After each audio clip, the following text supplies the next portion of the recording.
कहानी की शुरुआत होती है 1973 की सोवियत सेंट्रल जेल में, जहां बोहेमियन नाम का एक कैदी था जिसे लगभग 2 साल पहले जेल हुई थी। उसने देखा कि कैप्टन वकील्स्की एक बहुत ही निर्दयी आदमी था जो अपने मजे के लिए कैदियों को बुरी तरह पीटता था। जल्द ही बोहेमियन को एक वर्कशॉप के बारे में पता चला जहां हर एक कैदी काम करने का सपना देखता था। असल में जो भी कैदी उस वर्कशॉप में 2 दिन काम करेगा उसकी जेल की सजा से 3 दिन कम हो जाते थे। साथ ही वर्कशॉप में काम करते हुए ध्यान काम पर ही लगा रहता और दिन आराम से कट जाता। फिर एक दिन वार्डन ने बोहेमियन को अपने ऑफिस में बुलाया और उसे अपनी सजा कम करवाने का एक मौका दिया। वो चाहता था कि बोहेमियन एक ऐसी टीम तैयार करे जो वर्कशॉप में काम करके वहाँ की प्रोडक्टिविटी को डबल कर दे। साथ ही उसने कहा कि अगर उसकी टीम 2 गुना काम करने में कामयाब रही तो 1 साल में बोहेमियन को रिहा कर दिया जाएगा। वार्डन ने कहा कि वो अपनी पसंद के किसी भी कैदी को चुनकर टीम बना सकता है, पर जब बोहेमियन ने कहा कि वो हैचेट नाम के कैदी को चुनना चाहता है तो वार्डन ने इसके लिए साफ इनकार कर दिया। असल में हैचेट काफी खतरनाक कातिल था जिसने 2 लोगों को बेरहमी से मार डाला था। लेकिन जब बोहेमियन ने कहा कि वो बहुत मेहनती है, वो जरूरी है टीम के लिए, तो फिर वार्डन उसकी बात मान ही गया। आखिरकार बोहेमियन ने अपनी टीम बनाई जिसमें हैचेट, नीडल, बूढ़ा मास्टर और क्रेसी नाम के कैदी शामिल थे। बोहेमियन के दोस्त हैचेट से थोड़ा डर रहे थे तो बोहेमियन ने उन्हें समझाया कि हैचेट से बिना बात किए उसे बस अपना काम करने दो। असल में बोहेमियन और हैचेट काफी अच्छे दोस्त थे क्योंकि कुछ समय पहले हैचेट ने बोहेमियन की जान बचाई थी।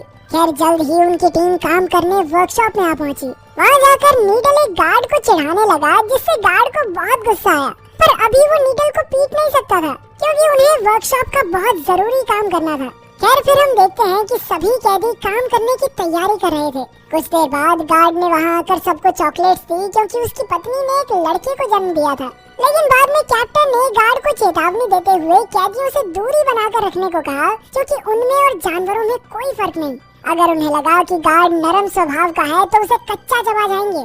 उधर बोहेमियन की टीम की मुसीबतों की शुरुआत हो गई थी जब हैचेट ने मशीन चालू करने से इनकार कर दिया। कैप्टन ने बोहेमियन को इशारा किया तो वो हैचेट के पास गया और तब हैचेट ने उसे बताया कि मशीन में एक कबूतर फंसा हुआ है। अब उन सब ने मिलकर मशीन खोलने की कोशिश की मगर उनके पास इस काम के लिए औजार ही नहीं थे। तभी कैप्टन और गार्ड वहाँ उन्हें देखने आए कि यहाँ चल क्या रहा है।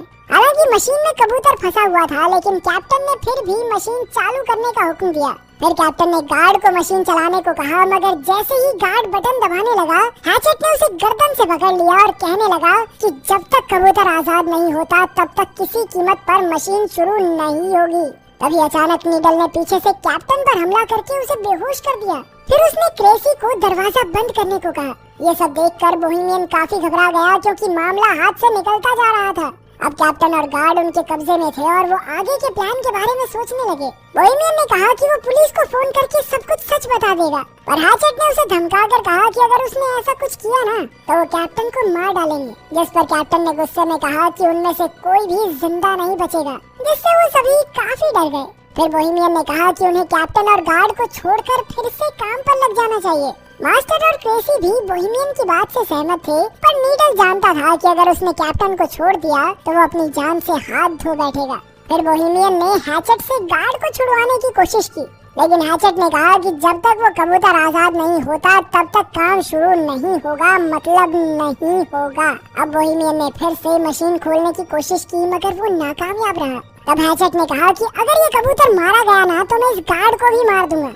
ये सुनकर कैप्टन हंसकर कहने लगा कि हैचेट एक छोटे से पक्षी के लिए इतना हंगामा क्यों कर रहा है। फिर उसने हैचेट के मरे हुए भाई का मजाक उड़ाना शुरू कर दिया, जिसके बाद हैचेट गुस्से में कैप्टन को मारने दौड़ा, मगर फिर बाकी कैदियों ने जैसे तैसे उसे शांत किया। अब बोहेमियन जानता था कि जल्द ही जेल के बाकी गार्ड्स वहां आते ही होंगे, इसीलिए उसने प्लान बनाया कि वो कैप्टन और गार्ड्स को रिहा कर देंगे ताकि बदले में वो भी सही सलामत जेल वापस जा सके। खैर कुछ ही देर में गार्ड आकर दरवाजा खटखटाने लगे।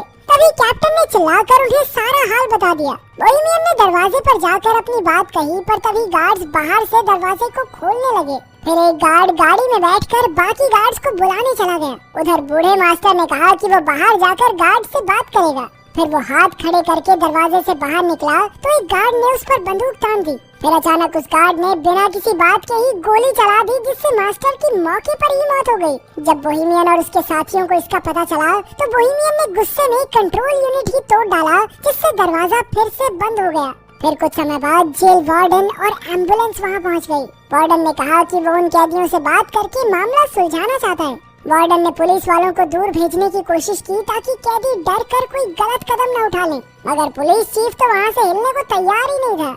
उधर कैदियों की टोली अंदर ही फंसी हुई थी और उन्हें कुछ समझ नहीं आ रहा था कि क्या करें। फिर बोहेमियन ने कैप्टन को पानी पिलाया और कहा कि उन्हें दरवाजा खोलकर खुद को पुलिस के हवाले कर देना चाहिए, पर क्रेसी ने कहा कि उन सब का भी वही हाल होगा जो बूढ़े मास्टर का हुआ। तभी हैचेट ने भी धमकी देते हुए कहा कि अगर उनमें से किसी ने भी दरवाजा खोला तो वो गार्ड और कैप्टन को जान से मार देगा। फिर अपना अपना देख लेना तुम लोग। आखिरकार सबको समझ आ गया कि अगर उन्हें इस मुसीबत से जिंदा बचना है तो उन्हें उस कबूतर को जिंदा बाहर निकालना होगा। इधर पुलिस चीफ ने वार्डन से कहा कि उसे 1 घंटा दिया जाता है, उतने में मामला सुलझाना होगा, वरना भी पुलिस को जबरदस्ती अंदर घुसना ही पड़ेगा। तब वार्डन ने एक माइक्रोफोन के जरिए कैदियों से बात की और उनसे कहा कि भाई देखो, कैप्टन और गार्ड को छोड़ दो, इसी में तुम्हारी भलाई है। वार्डन ने उन्हें विश्वास दिलाने की कोशिश की कि उन्हें कुछ भी नहीं किया जाएगा और इस हरकत को बस एक गलती मानकर भुला देंगे। तब बोहेमियन ने एक बार फिर से मशीन खोलने की कोशिश करने की सोची और साथ ही उसने कैप्टन से चाबी लेकर हैचेट को जंजीरों से रिहा कर दिया। जब नीडल ने इसका विरोध किया तो बोहेमियन ने कहा कि वो कबूतर को आजाद करके ही दरवाजा खोलकर खुद को पुलिस के हवाले करेंगे। इस बात से नीडल और बोहेमियन के बीच हाथापाई शुरू हो गई। नीडल एक औजार से बोहेमियन की जान लेने ही वाला था कि हैचेट ने उसे पीछे से उठाकर दीवार पर दे मारा। इसके बाद वो सब मशीन खोलने में जुट गए। फिर हैचेट ने अपनी बाजुओं के जोर से कुछ ही देर में ढक्कन खोल दिया, लेकिन अब भी एक और परत उतारनी बाकी थी। उन्होंने देखा कि कबूतर अब भी जिंदा था। तब बोहेमियन ने हैचेट से पूछा कि वो एक कबूतर को बचाने के लिए इतना जोर क्यों दे रहा है। फिर हैचेट ने उसे बताया कि उसे हर रोज डरावने सपने आते हैं जिसमें उसे कब्र में जिंदा दफना दिया जाता है। वो बुरी तरह चिल्लाता है, मगर अंत में वही दम घुटने की वजह से उसकी मौत हो जाती है। अब वो इस कबूतर में खुद को देख रहा था और उसे न जाने क्यों लगता था कि अगर ये कबूतर बच गया तो शायद वो भी बच जाएगा, उसके भी ये बुरे सपने बंद हो जाएंगे।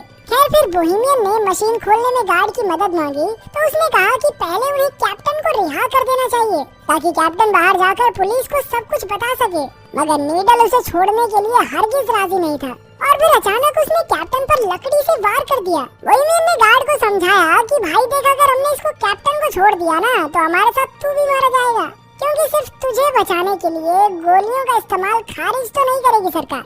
फिर बोहेमियन ने गार्ड को भी जंजीरों से बांधने की धमकी दी तो वो मदद करने के लिए राजी हो गया। वहीं बाहर पुलिस, कैप्टन और वार्डन ये सोच रहे थे कि इस मामले को कैसे सुलझाया जाए। वार्डन को यकीन था कि कैप्टन और गार्ड अब भी जिंदा हैं। इधर वर्कशॉप में क्रेसी और गार्ड दूसरे कमरे से एक औजार लेने गए। क्रेसी ने कहा कि हैचेट शुरू से ही बुरा आदमी नहीं था, पर एक रात में उसकी पूरी जिंदगी तबाह करके रख दी। उस रात हैचेट के भाई की शादी थी और उसने बहुत ज्यादा शराब पी ली थी। जब हैचेट के भाई ने उसे रुकने को कहा तो नशे में हैचेट ने अपने भाई को ही मार डाला। जब उसके पिता ने उसे रोकने की कोशिश की तो हैचेट ने उनकी भी जान ले ली। कुछ देर बाद जब उसे होश आया तो उसने पछतावे में खुद को पुलिस के हवाले कर दिया। खैर फिर सभी कैदी मशीन खोलने की कोशिश में जुट गए। तभी बाहर से वार्डन ने बोहेमियन को बात करने के लिए दरवाजे पर बुलाया। असल में उनकी मोहलत का 1 घंटा बीत चुका था, मगर बोहेमियन ने कहा कि उन्हें कबूतर को जिंदा बाहर निकालने के लिए 1 घंटे का समय तो और लगेगा। फिर वार्डन ने अंदर बंधे हुए कैप्टन से बात की तो उसने कहा कि यहाँ तो कोई कबूतर है ही नहीं और ये कैदी तो बस भागने का मौका ढूंढ रहे हैं। खैर फिर वार्डन ने कहा कि उनके पास कैप्टन और गार्ड को रिहा करने के लिए 60 मिनट और हैं। फिर वार्डन ने बोहेमियन को याद दिलाया कि भाई क्यों पंगा ले रहा अपनी जिंदगी के साथ, तुझे कहा तो था कि वर्कशॉप का काम पूरा होने पे 1 साल के अंदर रिहा कर देंगे तुझे। लेकिन जब बाकी कैदियों ने ये बात सुनी तो उन्हें बहुत गुस्सा आया, क्योंकि इसका मतलब ये था कि बोहेमियन ने उन्हें अपने फायदे के लिए इस्तेमाल किया था। ये देखकर कैप्टन तो जोर जोर से हंसने लगा और बोहेमियन ने उसे मुक्का मार दिया। फिर वो कैप्टन को रिहा करने लगा तो नीडल ने उसका विरोध किया। तब बोहेमियन ने कहा कि वो सिर्फ कैप्टन को रिहा करेंगे और गार्ड को बंदी बनाकर रखेंगे। फिर जब बोहेमियन कैप्टन को लेकर बाहर आया तो अचानक पुलिस चीफ ने उन पर गोलियां चला दी। अब बोहेमियन तुरंत कैप्टन को वापस अंदर ले आया और मामला फिर बिगड़ गया। उधर बाहर वार्डन ने गुस्से में पुलिस चीफ के मुंह पे मुक्का मारा, पर चीफ ने कहा कि क्या हो गया भाई, उनका समय खत्म हो गया है, बाहर निकालना चाहिए हमारे सोल्जर को। तभी वहाँ एक ट्रक में कई सिपाही आ पहुँचे। वहीं दूसरी ओर सभी कैदी मशीन के ढक्कन में छेद करने में कामयाब रहे। फिर बोहेमियन ने उसमें अपना हाथ डालकर कबूतर को बाहर निकालने की कोशिश की, मगर वो उसके हाथ नहीं लगा। नीडल ने तो ग्राइंडर की मदद से ढक्कन को काटने की भी कोशिश की, लेकिन कोई फायदा नहीं हुआ। आखिरकार उन्होंने एक और छेद करने का फैसला किया, मगर उनके पास जरूरत के औजार नहीं थे। तब बोहेमियन ने कैप्टन से औजारों वाले कमरे की चाबी ले ली। वहीं बाहर सिपाहियों ने वर्कशॉप के ऊपर धावा बोलने की तैयारी कर ली थी। अंदर कैदी वेल्डिंग मशीन से लोहा पिघलाने में लगे थे, मगर उन्हें मशीन चलानी ही नहीं आती थी। तब कैप्टन उनकी मदद के लिए आगे आया। इधर कैप्टन लोहा पिघला रहा था और उधर सिपाहियों ने दरवाजे पर बम फोड़ने की तैयारी कर ली। आखिरकार कैदी मशीन खोलने में कामयाब रहे, मगर वो कबूतर तो वहाँ से उड़ना ही नहीं चाहता था। तभी कैप्टन ने अपनी बंदूक निकालकर कैदियों पर तान दी, लेकिन अचानक हैचेट ने कूदकर उसकी गर्दन पकड़ ली। फिर हैचेट ने उसका सर कुचलकर उसे बेरहमी से मार डाला और ये देखकर गार्ड की तो सिट्टी पिट्टी गुम हो गई। इसके बाद हैचेट ने कबूतर को बाहर निकाला और उसे पानी से साफ किया। तभी अचानक दरवाजे पर जबरदस्त धमाका हुआ और कई सिपाही अंदर घुस आए। सभी कैदी डरकर जमीन पर लेट गए, मगर हैचेट खड़ा हुआ और उसने कबूतर को हवा में उड़ा दिया। तभी पुलिस चीफ ने गोली चलाने का हुक्म दिया और इस वारदात के बाद हैचेट की मौके पर ही मौत हो गई। लेकिन बाकी कैदी जमीन पर लेटे हुए ही कबूतर के आजाद होने की खुशी मनाने लगे। पुलिस चीफ ने उन्हें भी मारने की कोशिश की, मगर पीछे से गार्ड ने उसे रोक दिया। गार्ड ने झूठ कह दिया कि हैचेट ने उन सबको बंदी बना रखा था और इसी वजह से कैदियों को बिना किसी सजा के वापस जेल भेज दिया गया। बोहेमियन और उसकी टीम के लिए हैचेट हीरो बन गया और वहीं कबूतर को आजाद करते ही हैचेट की जिंदगी का मकसद पूरा हो गया और वो चल बसा। तो क्या आपके हिसाब से हैचेट ने सही किया? कमेंट्स में जरूर बताना। मिलते हैं अगली वीडियो में।